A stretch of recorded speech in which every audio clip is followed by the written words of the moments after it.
Ano nga ba ang ibig sabihin ng amen? May iba sa inyo na siguro alam na to, pero for those people who do not know the meaning of amen, I think it's important for us na malaman to kasi we always use this, di ba? And we need to understand that we use this for God's glory.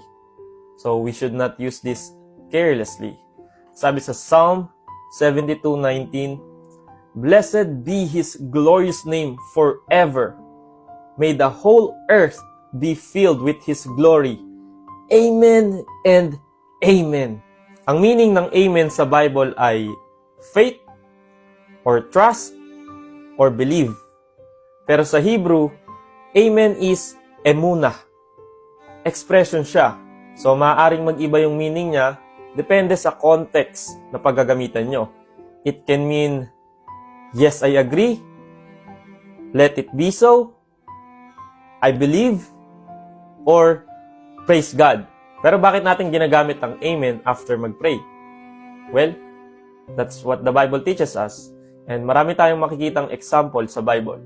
Philippians 4 verse 20, "To our God and Father be glory forever and ever.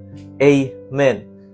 Meron din sa Romans 11:36, "For from Him and through Him and to Him are all things. To Him be glory forever. Amen." Sa Psalm 106, verse 48, let's read, "Blessed be the Lord, the God of Israel, from everlasting to everlasting.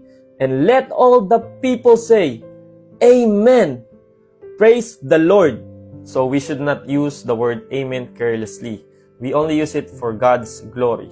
And if you are still alive today, and you're still experiencing this gift from God called life, can you say with your whole heart and soul, because Jesus is worthy.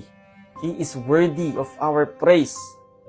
Say, Amen!